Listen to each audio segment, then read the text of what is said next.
Hello दोस्तों, एक इमारत का सबसे ज़रूरी पार्ट उसकी नींव होती है।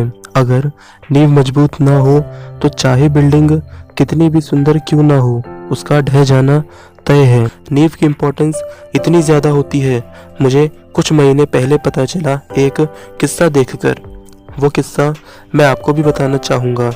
कुछ समय पहले की बात है, हमारे घर के कुछ कदम की दूरी पर 200 गज की ज़मीन पर एक घर बनाया जा रहा था। शुरुआत में उस ज़मीन का ओनर दिन में हर 4 घंटे बाद आता और काम का पूरा हिसाब ठेकेदार से लेता, और 2 बार तो ओनर ने काम में घपला दिखने के चलते बना बनाया स्ट्रक्चर तोड़वाकर फिर से बनवाया।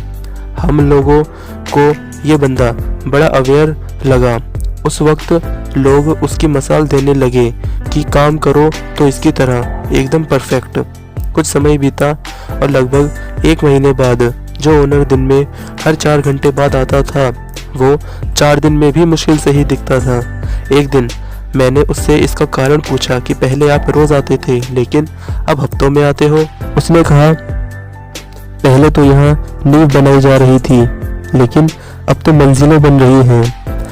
मैंने पूछा, तो क्या नींव इतनी इम्पोर्टेंट होती है? तो उस बंदे ने कोई जवाब नहीं दिया, लेकिन हंसते हुए सर हाँ में हिला दिया।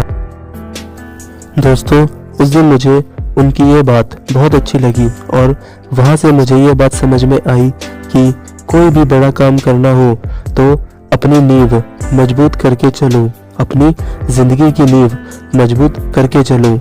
अब सवाल आता है कि ज़िंदगी की नींव क्या होता है? ज़िंदगी की नींव है यानी आपकी सोच।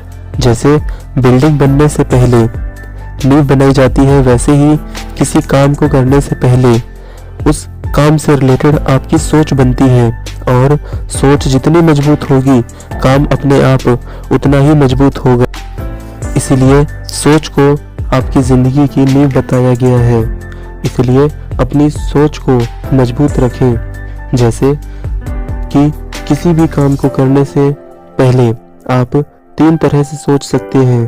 पहला, ये काम मुझसे नहीं होगा।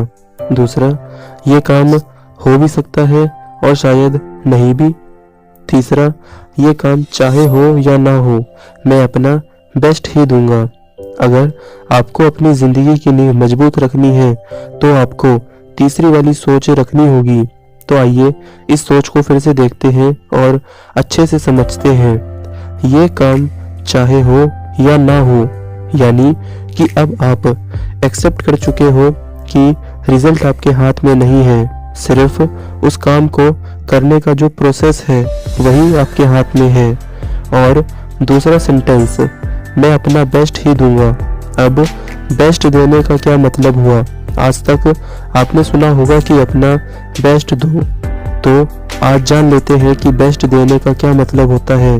आप अपने कंफर्ट जोन, जिसमें आप ज़्यादातर रहते हो, उसकी बारीक से बारीक चीज़ें भी जानते हो। जैसे उस जोन के लोगों का व्यवहार, वहाँ का एनवायरनमेंट, हर चीज़ में आप ढल चुके हो। और जब आप किसी नई सिचुएशन में जाते हो तो उस सिचुएशन का आपको ज़्यादा कुछ नहीं मालूम होता, तो अपने आप को हर तरह की सिचुएशन के लिए तैयार कर लेना।